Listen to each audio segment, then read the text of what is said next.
After 3 bodies were found early this morning, investigators say a welfare call came in for a family living at the Winding Creek apartment complex. After no response, first responders made forced entry into the apartment and found 2 adults and 1 girl under the age of 10 deceased with gunshot wounds. Police tell us they believe the man killed the woman and the child and then turned the gun on himself.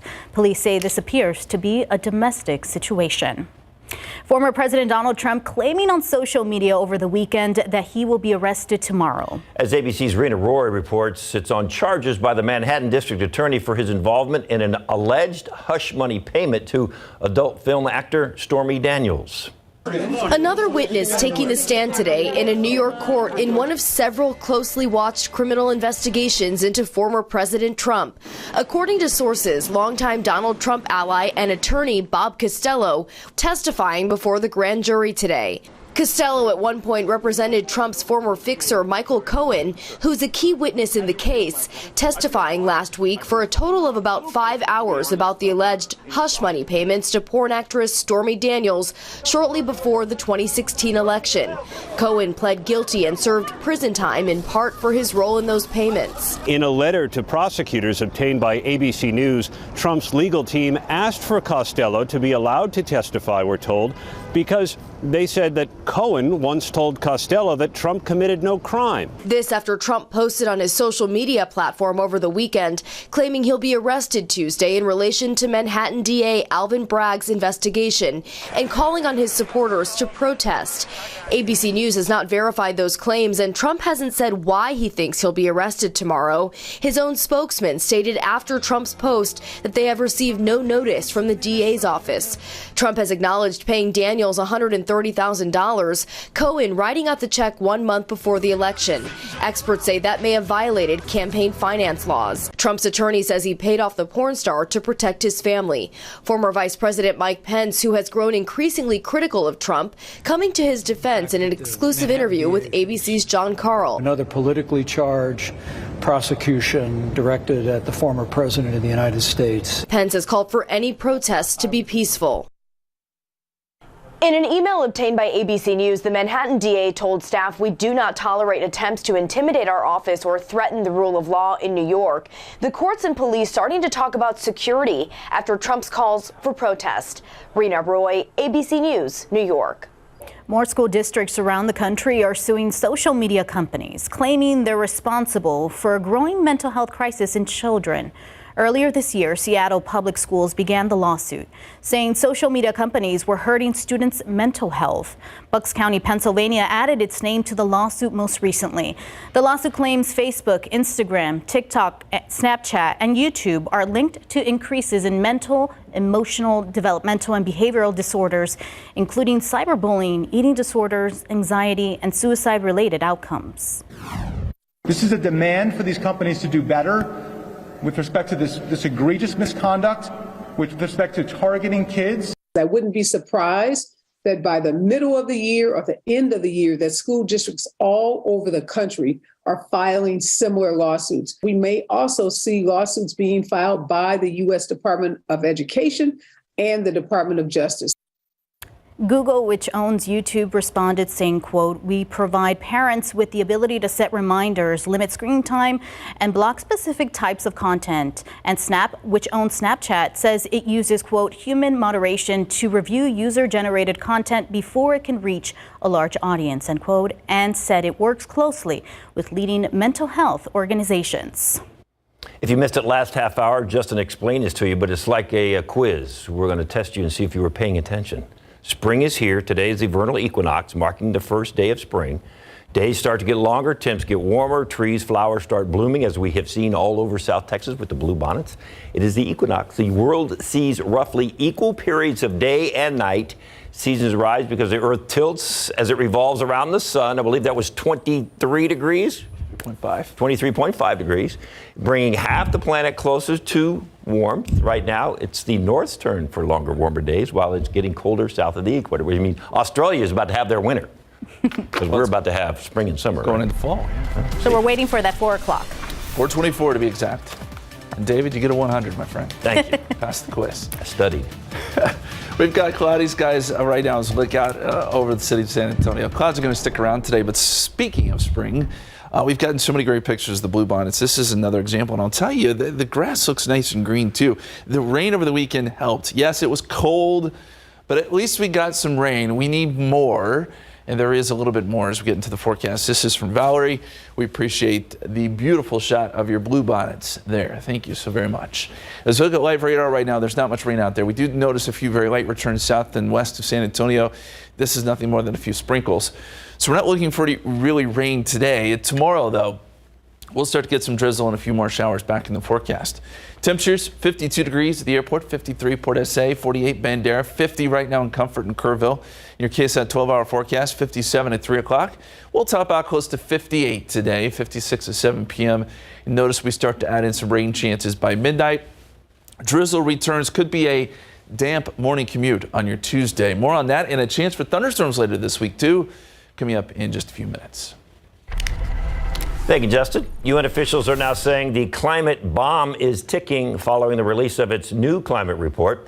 The UN climate panel is warning that the world is off track to meet the goals of the Paris Climate Agreement. The agreement aimed to limit warming to 1.5 degrees Celsius above average because as the world gets warmer, the impacts of climate change are expected to get more intense and harder to reverse. But global greenhouse gas emissions are at their highest levels in human history, putting that goal at risk. Today's IPCC report is a how-to guide to defuse the climate time bomb, but it will take a quantum leap in climate action. Current policies have us on a trajectory for warming for 3.2 degrees Celsius, and that would be catastrophic.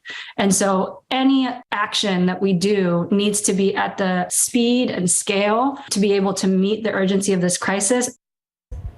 The report is also calling on governments to reduce greenhouse gas emissions by eliminating fossil fuels as much as possible. China's President Xi Jinping on a major visit to Moscow to meet with Russian President Vladimir Putin, a show of support for Putin amid the war in Ukraine. It comes at a moment when he is under intense pressure, just days after the International Criminal Court issued an arrest warrant for him on alleged war crimes. ABC's Patrick Ravel in London with more. This morning, China's President Xi Jinping touching down in Moscow for a key state visit. Vladimir Putin welcoming Xi at the Kremlin, the two leaders calling each other dear friend.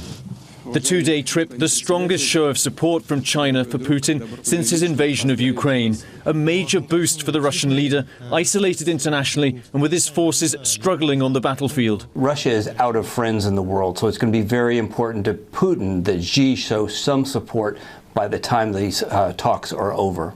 The two leaders are presenting a joint front against the West, blaming it for the Ukraine war and saying the world is entering a new era. Xi's visit coming just days after the International Criminal Court issued an arrest warrant for Putin for alleged war crimes, including the abduction of thousands of Ukrainian children to Russia.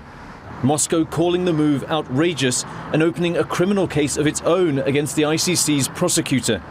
Over the weekend, a defiant Putin made a surprise visit to tour the occupied Ukrainian city of Mariupol that Russia captured last year after devastating it. Putin on Saturday also travelling to occupied Crimea, trying to show it's business as usual despite the arrest warrant. Western countries are watching closely to see if China will now supply Russia with weapons and ammunition, something the US says will trigger serious consequences for China. But this visit is a clear statement that Beijing backs Russia's vision of the war at a moment when it's trying to present itself as a peacemaker. Patrick Reevell, ABC News, London. Still coming up, you can get your first look at the new streaming show Extrapolations and the star-studded cast. Plus, we're getting a behind-the-scenes look at the San Antonio Zoo's Butterfly House, a sneak peek of the new critter after the break.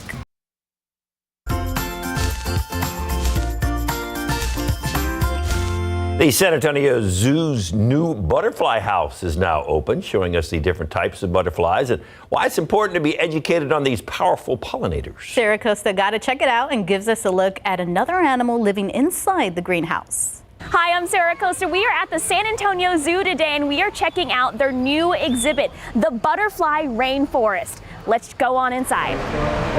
So we're in the butterfly exhibit. It's so amazing. It feels magical in here. And I'm joined with Ruby Hymas. She is our butterfly queen expert. I mean, look, there's butterflies all around us, Ruby. I love this exhibit so much. So how many butterflies do we have in here, and what are we looking at? What kind of species are there? So we have a variety of over 500 butterflies currently inside the butterfly house. Just so you guys are aware, it's 43 exotic species, just like this one that flew by us. It's called the leopard lacewing. And we also have 3 native Texas butterflies in here as well. Right behind me, I actually have the Atlas moth, which is the world's largest moth that you can see right over here by the glass. And he's the only moth we have on exhibit right now. He is so big. And then what are these 2 other beautiful butterflies? There's a blue one and a white with orange right there behind him. Yeah, so we have, of course, our great yellow Mormon, which is our older butterfly. You can kind of see a little bit of wing wear. And then the large blue one, it's our guest favorite. It's going to be the common blue morpho native to Costa Rica. Why is it so important, Ruby, to have not just this interactive exhibit, but to promote the education of butterflies to the visitors here at the zoo? So one of the biggest things that we tell people is to, of course, care about any type of invertebrates, from the smallest caterpillar to the largest butterfly, or even any other smaller insect. Reason why they play a huge role in our ecosystem. We want to make sure that they're pollinating, giving us the fruit and veggies that we need to grow strong, of course, but also to help out the ecosystem and help out any animal other than that.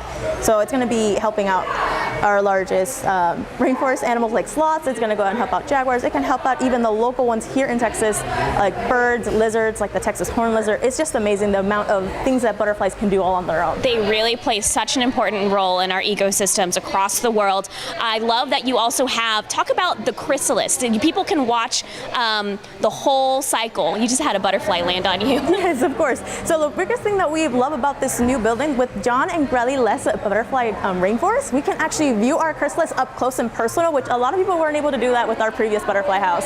And they can actually view it right over here in this window. As they're emerging, they can see the whole process from the moment they come out of the chrysalis, stretching out their wings and getting ready to fly to be put in the display area specifically. Okay, and before you go, it's not just butterflies we have in here. We have a special guest, a baby boy sloth who has not been named yet, and the sloth is just kind of he has honestly the best home. Yes, he is, and it's actually like really cool that you mentioned that, because we are the only butterfly house in North America that houses a sloth inside its greenhouse, which is beyond words. We have 2 little ones that are still nameless. We're actually doing a whole promotion on that right now on our website, and it's going to be a boy as well as a girl. We also have Yavari, our ambassador animal, who will be retiring and moving into this house permanently later on as well. Well, thank you so much, Ruby. For any more information, just head to our website, KSAT12. Back to you guys. Why'd you say the sloth is in there with the butterflies? Butterflies don't have to worry?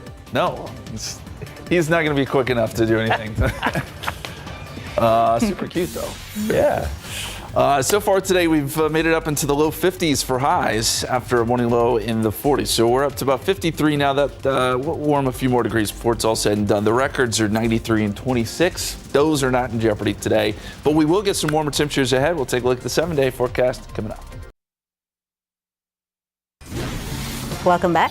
So we have 2 perspectives here. I want warm, sunny days, and you want? It's just springtime. I'm not ready for the warm, sunny days yet. But you Some want sun, rain. But we need a lot of rain. Yeah, I could use a lot of rain, and let's see, what else could we use? Middle temperatures, like 70s. Okay. Whatever. We never get to 70s anymore. We just go from like 50 to 80. Beggars can't be choosers at this point. Wow. We just need rain. I think that's the bottom line. It was cold this weekend, but it was nice to see the rain, right? Numbers weren't huge. Got some snow in the hill country, which is rather unusual.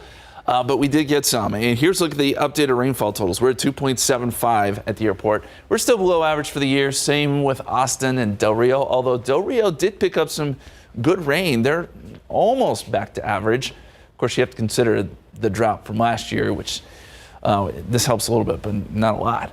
And there is some more rain in the forecast. I'm happy to report. We're going to keep a close eye on the aquifer, though, because we're in the pumping season. And unless we get a big rainfall, this number is going to keep going down.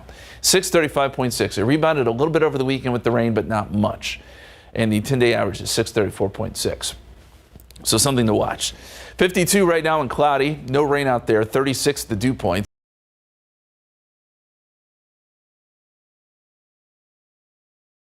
and some moisture, and it will feel a little bit more muggy by tomorrow. And we're hoping that leads to a little bit of light drizzle and rain, which won't add up to much, but again, it's a little bit of something.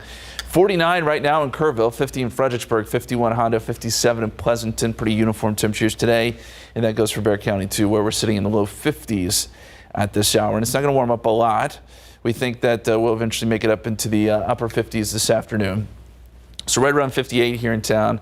Maybe some 60s on the map, a few of those down to the south of San Antonio. But it's not going to be an overly warm day. It has been a cool stretch. That warm-up doesn't really start to kick in until tomorrow.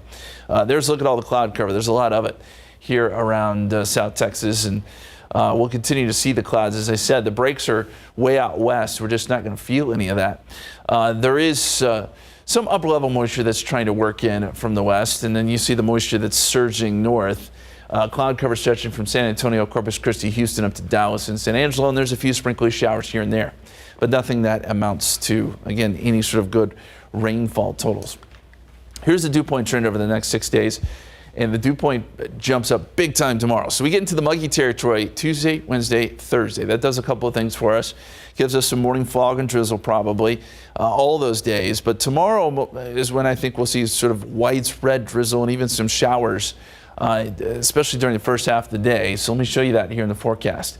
By tomorrow morning, you start to see some of the sprinkly, drizzly stuff kick in. We're going to call for a 30% chance of rain. I would take the umbrella with you in the morning just in case. Again, none of this is going to be heavy, but just sort of a nuisance type situation. And then by midday, we're still seeing some of those light showers. Then by the afternoon, some of them start to scoot east, and we could see a few breaks in the clouds, which will lead to some of those warmer numbers. Do need to mention that by Thursday night, we're watching for a risk for a couple of strong to severe storms. This outlined by the Severe Weather Center. This is where Storm Prediction Center, I should say. This is where we could see some of the stronger storms as a storm system moves in from the west. We'll watch for that. It's still a little too early to talk about details, but we do need to keep an eye on it. So here it is laid out in 7 days. 70 tomorrow, 80 on Wednesday, 83 Thursday with some morning fog and drizzle, and then a 40% chance of storms Thursday night into Friday. It does clear out on Friday. Friday and Saturday should be nice with highs near 80, crisp morning lows, and then another rain chance slips into the forecast by Sunday. So the roller coaster continues. Yep. Thanks, Justin. We shall be back. Extrapolations estimate what will happen if current trends continue. A new star-studded streaming series by that name does just that. The new show looks at the planet, the climate, and how we deal with both. David Daniel has a preview. I, for once, would love to wake up magically in a better world. What makes you think the world's going to get better? Extrapolations explores life on Earth in the not-so-distant future. This is not the life that I envisioned it to be. A man whose house is on fire is incredibly easy to negotiate with. It's a cautionary tale. Like, we do know this is coming, and if we choose to not do something about it, what could happen? The series creators consulted with experts in crafting the conditions depicted over several decades. What we're going to encounter in the next 50 years if things do or do not change. As long as our basic needs are guaranteed. Can you elaborate on the term basic needs? Unlimited refuge in Europe. Water. Water. They're trying to do good deeds to make the world better, but nobody's perfect. Are you happy now? Are we bad people? The stories are so personal and honest and human. The interactions are human. We just don't ignore the situation of the world. We're just not pretending that climate change doesn't exist. I felt huge privilege to be part of it, to be an actor who is not an activist, who's getting to tell stories and to share these stories that are so important. It gets to a basic point, which is when you choose this moment over the future, what is the cost of that? Stop being angry about the past. The future is now. This story is a gift to people who care about what we're living as a shared planet and a shared species. We cannot give up and go home for one simple reason. We already are home. This is our only home. In Hollywood, I'm David Daniel. All right, let's get down to our own superstar. He's a superstar today. Oh, yeah. Because he's buying. Look at that. No, the superstar Fiona has the day off today. So Oh, yeah, I'm you're sorry. stuck. Anyway, Watch kind it, of B Mike. team here. Watch it. Anyway, all right. We always love a great meal around here, and think about that one special meal maybe that you had with your spouse at one time. Well, guess what? This gentleman, Chef Caius, can replicate that. You can, right? Absolutely, absolutely. Do you have any special dishes that take you back to good memories? Probably when my wife and I first started dating, I would make her stuffed Cornish game hens. Awesome, awesome. Well, we're featuring the smoked Cornish game hen on our Easter menu package that I'd love to talk more to you about. So he would come to your home or these great meal packages. Look at some of these dishes here. Wait till you taste this. It is absolutely delicious. After a great meal like this, you gotta work it off. That's where Jen is right now. Hey, Jen. That's right. Spring into spring, feeling your very best. It can be done. We're at Burn at Boot Camp Stone Oak, but it's a 45-minute workout, full body. And if you bring the kids, there's complimentary child watch. Yes, all that and more. I'm going to get put to the test. All right, Mike, back to you. Our dear friend Nadia De La Garza from the Animal Defense League is here with her friend, and you got something special too, right? I do. This lovely medal. You're not going to reveal it yet, right? Well, you kind of got a peek. Two of the longest residents there are featured on that medal. It's a really special one. Plus, we're going to take a look at some spring fashions. And do you have that certain aroma in spring that's not a plant?